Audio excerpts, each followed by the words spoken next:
if a couple comes in and is talking with either of you and they'd like just some basic strategies to really weave their stories together more, to take their two unique cultures and really bring them together more, how do you navigate that? What are some of your favorite strategies to bring to those couples? What we do with every couple. But again, when you have a therapist who really understands, even from a personal perspective, the intricacy of adding the cultural component, but really just foundational things in couples therapy. And the first one is create safety in the communication between the two. I mean, really, when a couple comes into my office, I want to have it be a very safe place, because if we can't have safe, effective communication, it's going to be really difficult to talk through some really important things. So I would say that is a primary importance, and it really takes us all, myself included, in my own couples work with my husband, like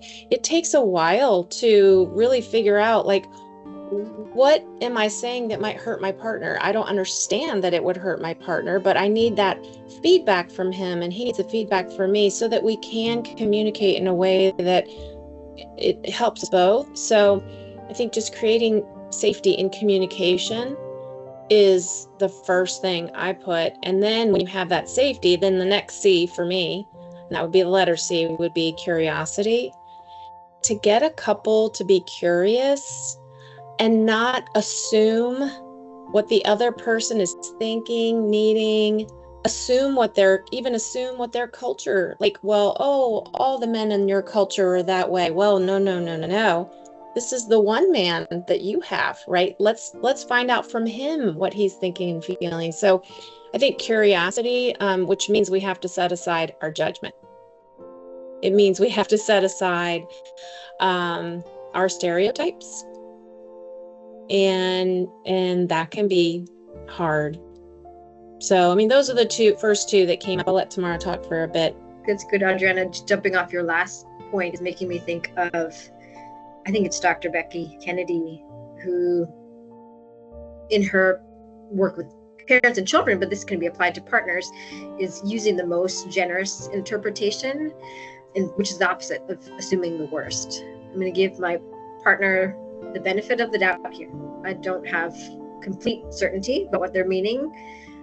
I know how it's hitting me, but I don't want to assume the worst in them in this moment.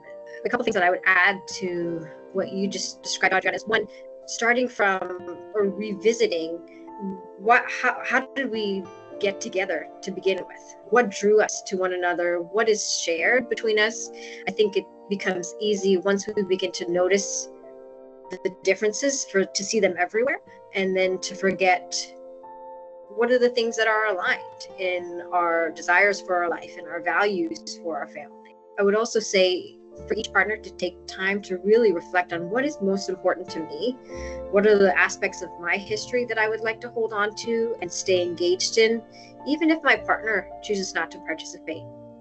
So again, holding on to what is meaningful to me, and then trying to be flexible about the rest, which is really hard. And that might look like, can I engage in or participate in practices that are important to my partner, even if they're not my preference? This to me is the hallmark of being a solid, flexible self.